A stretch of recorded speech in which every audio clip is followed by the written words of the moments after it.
ACI Auto Sport. A partir de agora, confira tudo sobre o mundo da velocidade na terra, asfalto, arrancadões, ralis e drift, além de cobertura de eventos, entrevistas com pilotos e o calendário das principais provas do Brasil. ACI Auto Sport, uma produção do Automóvel Clube de Itajaí. A apresentação do comunicador Mafra e reportagens Francis Henrique Trenepol. Olá, meu amigo, olá, minha amiga, bem-vindo, bem-vinda a mais um ACI Auto Sport. Esse programa que é produzido pelo Automóvel Clube de Itajaí traz para você o mundo do auto esporte. Velocidade na terra, drift, arrancada, o assunto é auto esporte, você encontra aqui no ACI. Hoje, meu amigo Francis, recebendo aqui um membro da direção do Automóvel Clube de Itajaí, ex-piloto, nosso amigo Andy, né? Que eu não gravei o nome, a gente estão acostumados a chamar de Andy, né? Pode chamar de Andy. É, o nosso amigo Andy que vem até aqui falar pra gente um pouquinho da história dele como piloto, agora já na parte jurídica, né, também cuidando dessa parte aí das provas, enfim, vai explicar um pouquinho pra gente dessa paixão, contar um pouco da história dele, que é riquíssima, e com o apoio do nosso amigo Francis, que é essa enciclopédia do automobilismo catarinense. Bem-vindo, Andy, ao nosso programa. Obrigado, Francis. Obrigado pelo convite. Então, vamos começar um pouquinho com a história do Andy, né? Começou lá nos anos 90 na Terra. 97. 97, já tem uma bagagem aí. Primeira prova, Andy. E começou aqui. Aqui que a gente tinha uma sede antiga de mais ou menos uns 50 metros quadrados, era nesse cantinho aqui, justamente nesse cantinho aqui. E com esse carro que está mostrando, depois o Francis mostra aí, o Nelson chegou aqui numa quinta-feira e eu assim, daí não vai correr? Daí ele pegou e disse, cara, eu não tenho dinheiro para esse final de semana. Aí eu assim, quanto era de dinheiro? E aí o dinheiro de hoje, assim, que era... Eu assim, não, mas tu não vai só por causa desse dinheiro, assim, vamos dizer assim, era R$1.000, vamos dizer, para correr o final de semana inteiro. E assim, a inscrição, não, mas a inscrição eu ganho, ele falou. Aí tava o Sidney Pereira aqui, o Vinícius Batchauer. Aí o Vinícius pegou e disse, pode passar lá e pegar o meu capacete, que eu te empresto o capacete. O Cid assim, o meu macacão serve em ti. E eu tenho uma carretinha, ele falou. E aí passei de manhã na sexta-feira, peguei a carretinha do Cid e o macacão, e a sapatilha, a luva, foi tudo emprestado em casa. E carregamos o carro, abastecemos e fomos para a primeira corrida. Foi em julho de 1997. E foi onde a corrida? Em São José dos Pinhais. São José dos Pinhais. Isso. A primeira prova foi lá e de lá virou, né? Primeira vez que tu entra, primeiro tu se pergunta o que tu estás fazendo lá dentro e depois vira uma cachaça, isso nunca acaba, é um negócio que está na veia mesmo e vai perdurar aí, se Deus quiser, um dia volta. Mas teve um cara que te deu uns conselhos para essa primeira prova, um rapaz chamado Alessandro Vaz, confere? Confere. Não só para a primeira, né, para muitas, né, uma parte de tu aprender a arrancar na terra, né, ele ensinou a arrancar com o freio de mão puxado, né, para não deixar o carro correr para trás, dar uma queimadinha na embreagem, primeiro verificar primeira e segunda marcha para ver se está no trilho, né, a gente sabe como é que era o gol quadrado, às vezes, né, entrava para o lado errado, né, então... Aí dali veio, isso aqui, o Automóvel Clube é isso, né? Então assim, chega aqui, fala de carro, né? Fala de negócios e às vezes dá negócio de carro aqui dentro, às vezes vamos para uma corrida, tudo começou lá atrás, né? Costumo dizer que eu já tive do lado de lá da grade muitos anos, assistindo corrida, indo para prova, dormindo em barraca, dormindo dentro de carro para assistir. Depois eu fui para dentro do carro. Fiquei 10 anos andando, 97 a 2007. Depois eu fui para a parte administrativa, né? Fui presidente do Automóvel Clube por 8 anos, fui vice-presidente da Federação do Catarinense por mais 4. Depois eu fui para o Superior Tribunal de Justiça Desportiva, indicado pela OAB Nacional. 2 advogados do Brasil foram indicados, eu e o Rômulo Palitotti, que é de João Pessoa. Lá eu fiquei por 8 anos e aí hoje eu estou como procurador do STJD, que se equivaleria a uma promotoria de justiça na estadual. E só voltando à terra, para ti um piloto de Itajaí, quanto faz falta ter um autódromo como tinha o Vale dos Cobras, praticamente em casa? Com certeza, né? Aqui a gente acabava passando motores, né?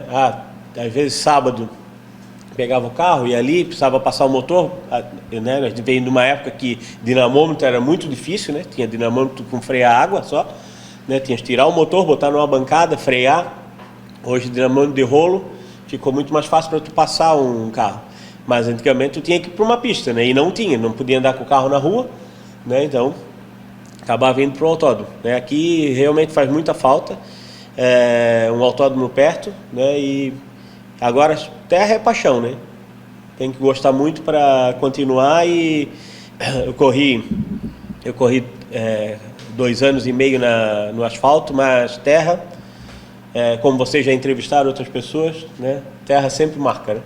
É uma paixão especial, né? Na velocidade. Isso eu percebi aqui entrevistando vários pilotos. Sim. A gente sempre ouve, quando toca no assunto terra, tem algo emocional muito forte, né? É algo realmente diferenciado. Sim, o piloto tu consegue ouvir. Joaçaba, por exemplo, eu corri com um Gol quadrado e já estava na era dos gols bola. E aí foi uma das primeiras poles que eu consegui fazer. Eu larguei na frente com um Gol quadrado e atrás só tinha bola.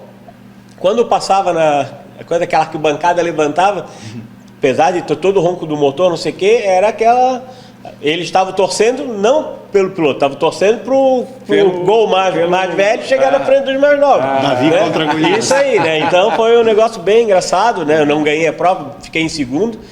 No fim, os pilotos me jogaram dentro da água lá, e coisa, naquele lago que tem para... Era o Gol prata? Foi esse prata aí, esse aí mesmo. Esse Gol aí eu comprei do Bruno da Crazy Car. E era um excelente carro. Foi o primeiro carro que eu tive que ele foi um carro comprado para virar uma carroceria que virou um carro de corrida, não um carro de rua que virou um carro de corrida, né? Foi a primeira carroceria. Ele tinha comprado de um piloto de Blumenau, acho, e era um carro fora de sério, um chassi assim muito bem feito. Seguindo dentro dessa tua história, né, junto à terra, a gente falava aqui sobre o Vale dos Cobras, enfim, hoje, já do outro lado da pista, né? Como é que você vê essa questão aí do desenvolvimento do autoesporte, né? A gente vê alguns autódromos fechando, infelizmente, né? E isso dificulta muito para treino e para tudo. Sim. Como você mesmo disse, né? E vocês ali na direção devem ouvir bastante, né? O pedido dos pilotos, dos grupos, enfim, para que a gente possa ter mais espaço como esse, né? Assim, quando eu fui vice-presidente da federação, eu estava mais envolvido nessa parte junto aos clubes, né? Uhum. Hoje a minha função lá no STJD é julgamento de recursos de batida, né? Algum motor que está fora, alguma coisa desse tipo. Então a gente acaba mas tu estando no meio, né? Tu acaba escutando, né? Então assim, vai abrir um autódromo em tal lugar, né? A gente teve 2 oportunidades para ter um autódromo de asfalto em Santa Catarina, um em Porto Belo e um em Canelinha. Infelizmente, ambos estavam muito adiantados, né? Tinha apoio do governo estadual para fazer tudo, mas acabou não indo para frente. Que não lançaram, o primeiro não lançaram até trocar o governo, daí o próximo governador achou que era muito dinheiro para investir numa área, e o outro foi uma outra questão burocrática que até hoje a gente não sabe direito o que aconteceu, mas também não foi para frente, né? Então assim, a gente precisaria de ter um autódromo de asfalto. A gente vê a Speedway aqui perto, né? Então assim, uma pista de arrancada que está a nível nacional, né? Então, infelizmente, nós perdemos o autódromo que era mais perto nosso de asfalto aqui, que era Curitiba. E os pilotos de arrancada, por exemplo, do Paraná, hoje, só conseguem passar motor e carro, fazer aqui na Speedway ou ir para outros autódromos do Paraná, que eu penso que pela distância compensa mais eles descerem via Balneário do que eles irem para Cascavel, para Londrina, né? Para onde tem uma pista de arrancada. Então, assim, o fomento do auto esporte, ele é muito difícil. O ponto de equilíbrio, que nem o Geraldo encontrou ali, você vê que ele tem que fazer evento todo final de semana. Sim. E durante a semana ele tem que alugar a pista para fazer track day, ele tem o kart, ele tem a casa de festas lá. Então, assim, um autódromo ele dá muita despesa, né? Hoje tu não consegue fazer meia volta se não tiver uma ambulância presente. Vai fazer um track day. Tu está responsável pelaquela pessoa que tu alugou a pista. Né? Então, tudo tem um custo. É segurança, é ambulância, é o bombeiro, tudo tem que estar, tudo envolve esse um custo reunido. Custo dificulta bastante. Dificulta bastante. Porque teria que ter, como no caso da Speedway, uma utilidade diária, vamos colocar assim. Né? Voltando a Curitiba, a gente corria em Curitiba, é diferente. Tu vai correr na terra, a pessoa vai para acampar na sexta-feira, fica lá sexta, sábado, domingo, acampada, tá lá fazendo, é um acampamento, vamos dizer. Se a gente ia para Curitiba, dava para chamar o cidadão da arquibancada pelo nome, que ia sempre o mesmo, que era ali da região, tu já chamava lá, porque tinha muito mais gente dentro na área de boxe, né, do que na área de arquibancada, né? Por quê? Porque lá tinha evento todo final de semana. Então, quando tinha evento nacional, né, uma Stock Car, uma Fórmula Truck, uma moto velocidade, um festival de arrancadão, aí enchia. E fora disso, que como tinha todo final de semana, o cidadão não vai sair de casa todo final de semana para ir, né? E na terra já é aquele evento, né? A cidade, a região para, muita gente sobe, né? A gente mesmo aqui do Automóvel Clube, na época do Vale dos Cobras, acho que nós chegamos a ter mais de 15 pilotos andando. Então, quando não era no Vale dos Cobras, ia para São Bento, ia todo mundo assistir para São Bento. Né? Tem algumas histórias aí que se a gente ficar aqui vai virar a noite, mas tem até do presidente chegando lá, tem umas histórias bem boas aí, né? Sair de madrugada aí, chegar na pista, né? E volta tudo, e o carro de um que anda mais do que o outro, aquela coisa assim, né? Mas esse é outro aspecto da terra também. A maioria das pistas fica em cidades menores e acaba sendo o grande evento da cidade mês ou pelo menos naquela semana, enquanto o autódromo de asfalto tem essa questão de ter muito movimento durante todo o mês, então não atrai. Outro detalhe importante que tu tocou aqui, Andy, é a questão de ter o autódromo na cidade, a quantidade de pilotos da cidade ou mesmo da região. Hoje, na temporada 2022 do Campeonato Catarinense, a gente não tem praticamente representantes aqui da região, são pouquíssimos. Sendo que nessa época aí, somando as cidades aqui próximas a Itajaí, junto com Itajaí, teve uma época aí que dava perto de 20. Sim. Então, isso acaba movimentando todo esse ambiente em volta do autódromo, né? Criação de pilotos, mecânico, preparador, né? Aí vem o cara da retífica, o que vende peça, né? Pneu, aro, guincho. A gente sabe, isso aí fomenta muito, toda a região. Fomenta muito toda a região, né? Sim. Tanto que a gente vê aí as provas que existem hoje nos autódromos de terra, hoje é sempre esse espetáculo que o Francis tem trazido para a gente aí com muita maestria, as imagens, enfim, e das coberturas que ele faz ali, onde a gente vê essa vida realmente dentro do auto esporte, né? Na terra, aonde existem os pontos. É pena e que a gente possa ter aqui na nossa região novamente um espaço assim. Com certeza, uma hora vai vir alguma coisa boa, né? Porque sempre tem um empresário, outro que visa o automobilismo, né? A gente tem vários que foram pilotos ou que são pilotos que, né, têm uma visão mais diferenciada para poder fomentar o automobilismo. Francis, nós temos mais 1 minuto e meio ainda desse bloco. Alguma pergunta ainda para esse bloco? Só fazer uma colocação aí para o público que acompanha o nosso programa. Eles já tiveram essa novidade aí com relação à pista que vai ser construída a início do ano aqui em algum terreno aqui na região e que deve receber a etapa do Brasileiro de Autocross. Então, muito em breve a gente vai ter novamente. A princípio é uma estrutura temporária, mas teremos velocidade na terra aqui na região. Maravilha, todo mundo poder ir para lá assistir e conhecer, né? Para quem não conhece ainda, porque a gente entrevista aqui o pessoal, os ex-pilotos, enfim, né? Que viveram o auge desse esporte aqui na nossa região, que depois, por falta de espaço, acabou baixando. Então, quiçá venha realmente esse espaço aí, levar essa garotada, levar esse público todo para assistir esse espetáculo, que é maravilhoso, né? Exato. Até porque o Vale dos Cobras já tem aí pelo menos 20 anos que não tem prova, desde, acho que foi 2000, se eu não estou enganado. Sim. Então, 22 anos é uma geração inteira que não assistiu uma geração a Velocidade toda na Terra aqui. Que coisa.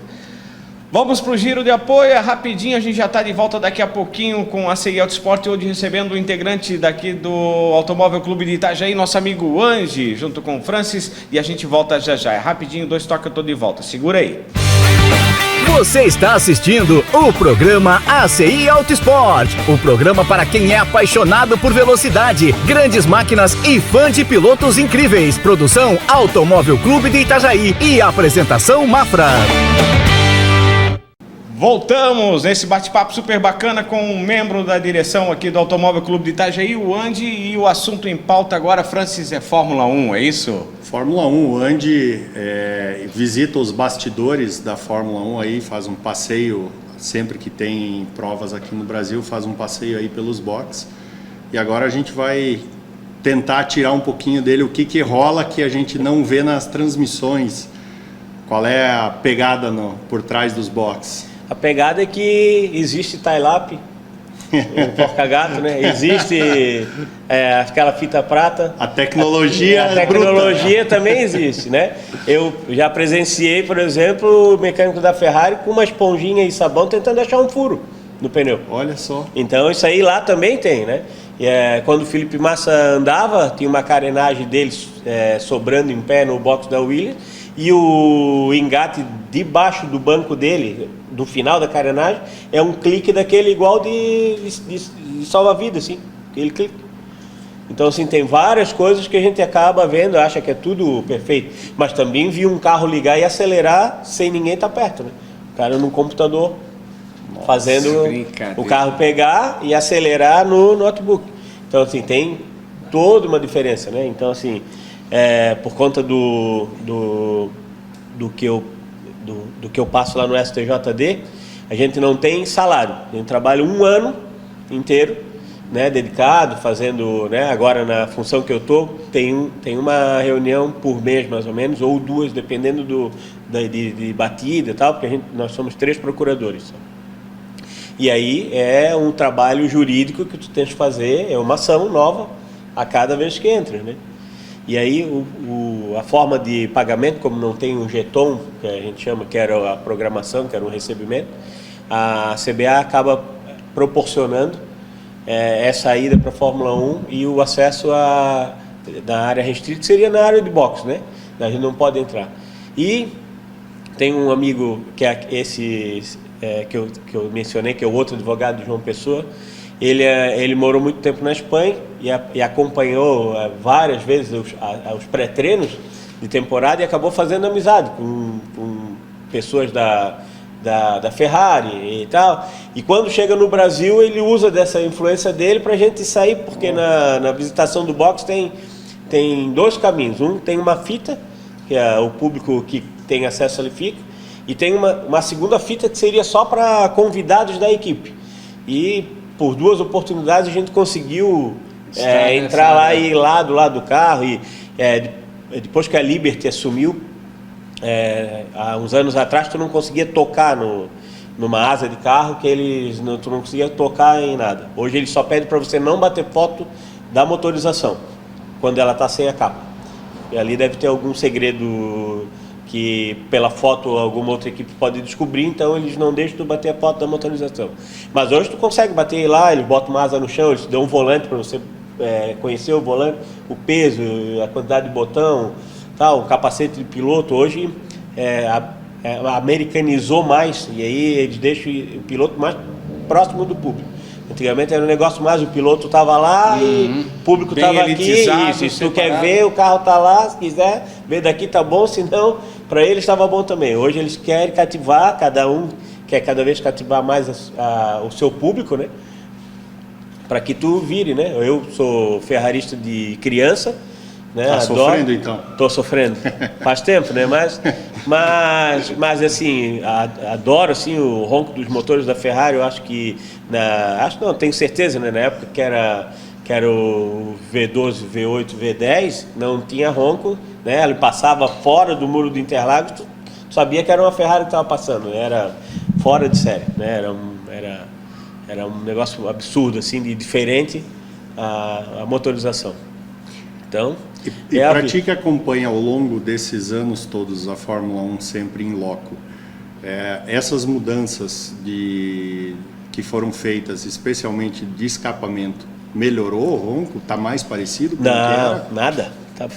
Tá muito ruim, assim. Logo que mudou mesmo, parecia um carro com a descarga quebrada, né? Assim, era feio. Aí depois eles foram melhorando, foram abrindo um pouco mais. Hoje ele tem um ronco, mas não para quem assistiu a Fórmula 1 lá atrás, nem se compara, né? Então hoje tu vai para ver, os motores aproximaram muito os pilotos, né? Hoje a gente vê eles andando mais juntos, antigamente, né? Hoje tu não vê um piloto abrir 20 segundos do segundo colocado, como o Schumacher fazia, como o Senna fazia, né? Então, assim, ali era tocada mais motor. Hoje o carro está muito parecido. Então, e hoje o cara nasce no simulador, né? Então, a gurizada nasce no simulador, quando vai para lá, a pista é para passar para o real que ele viveu no virtual até ontem. Então, fica muito próximo a tocada deles. Eles, né? A gente viu, acho que, se eu não me engano, foi o Pérez.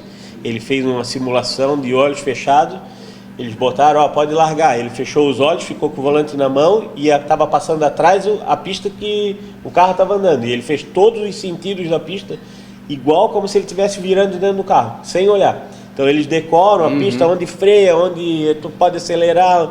Então o negócio é fantástico. A tecnologia tá muito acirrada.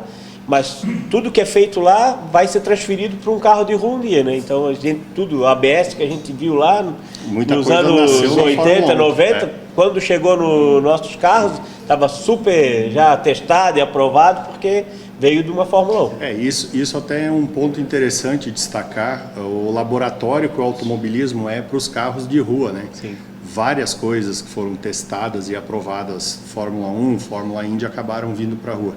Mas eu tenho uma curiosidade com relação ao volante.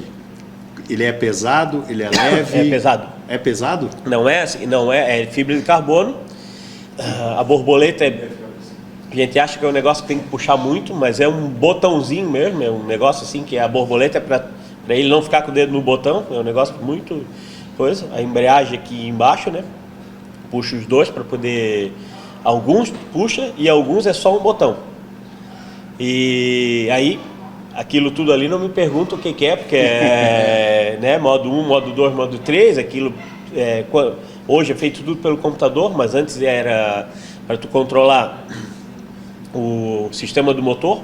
Então quando eles liberavam no meio da corrida, se tu liberasse tudo no começo, provavelmente não chegaria ao final, né?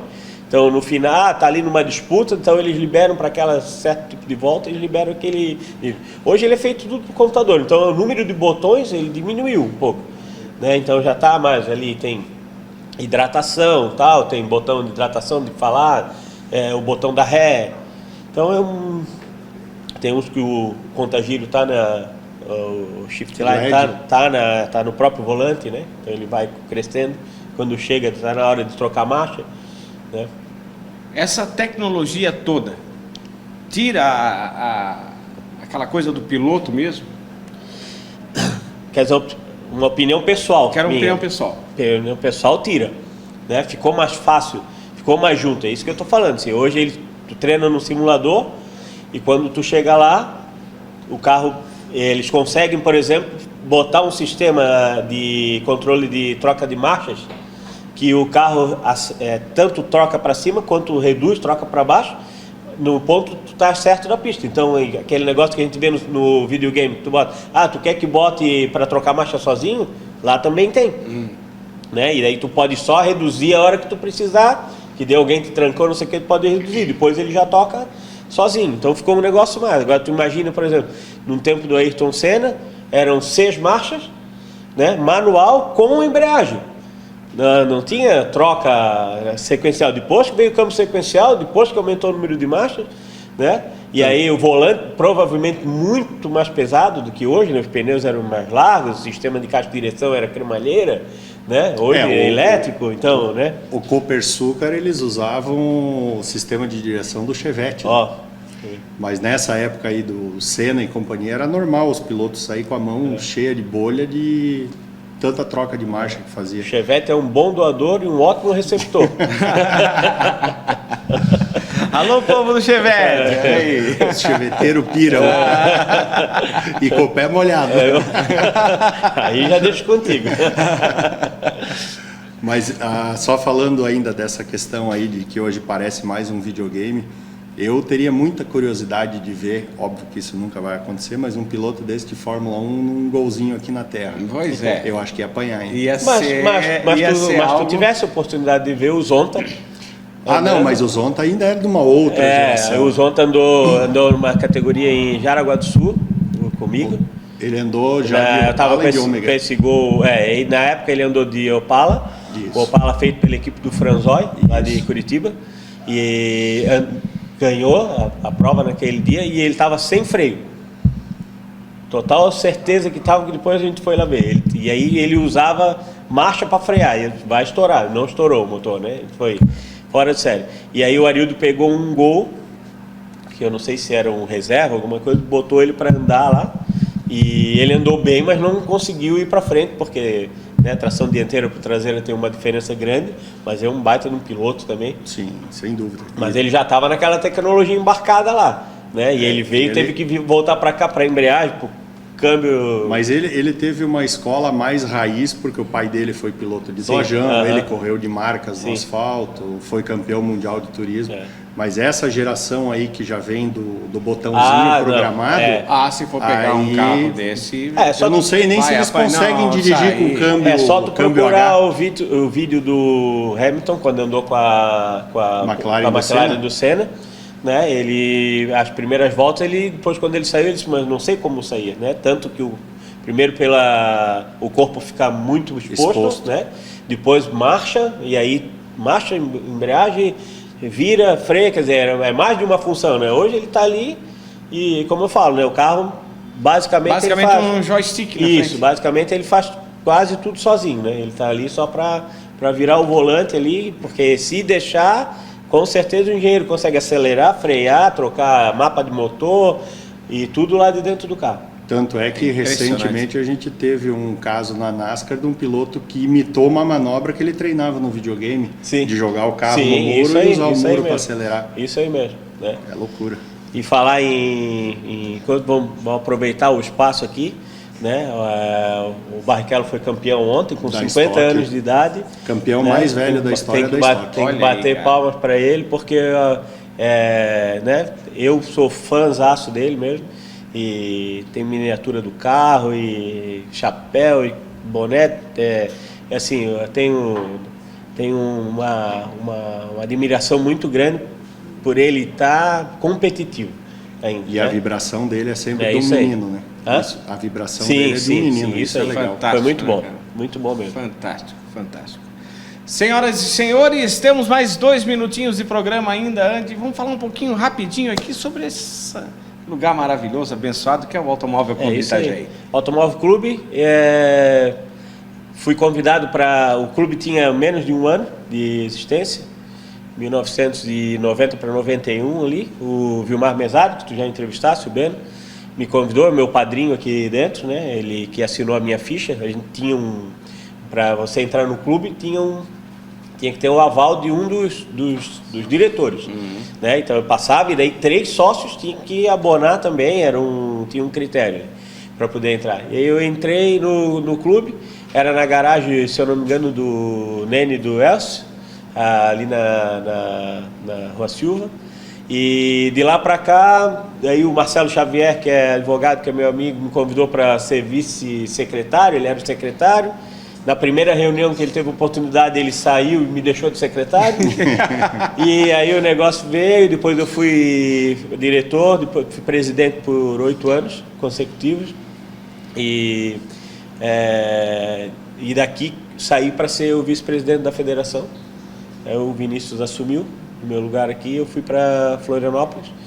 E aí não parei, estou aqui até hoje, nossos amigos, né? Eu não tenho aquela amizade de antes do Automóvel Clube, com todos não, né?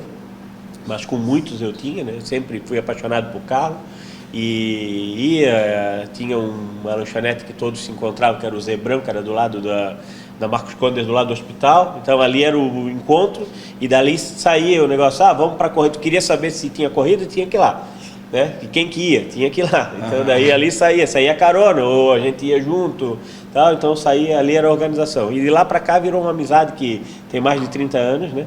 E estamos todos aqui, graças a Deus, e com certeza no meio de muitos amigos. Bacana demais. Esse é o Automóvel Clube. E para encerrar agora a pergunta, para deixar o Andy em maus lençóis. Quando é que volta para a pista?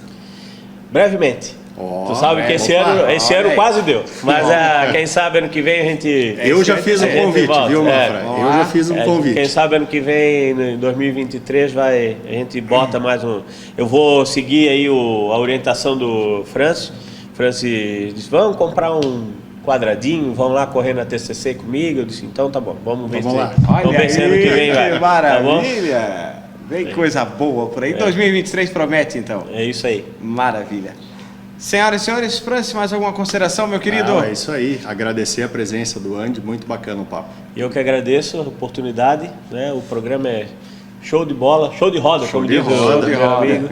E só tenho a agradecer. Muito obrigado, Mafra, obrigado, Francis. Valeu. Senhoras e senhores, nós agradecemos também a sua participação, a sua audiência. Lembrando que essa é uma produção do Automóvel Clube de Itajaí, a apresentação desse amigo Mafra que vos fala e o jornalista Francis. Um forte abraço a todos e até a próxima sexta-feira com mais um ACI Auto Sport. Até lá. Até lá. Você assistiu o programa ACI Auto Sport, uma produção do Automóvel Clube de Itajaí, que há 32 anos reúne amizade e apaixonados por automobilismo. A apresentação do comunicador Mafra e reportagens Francis Henrique Trenepol. Fique ligado, na próxima sexta-feira tem mais ACI Auto Sport.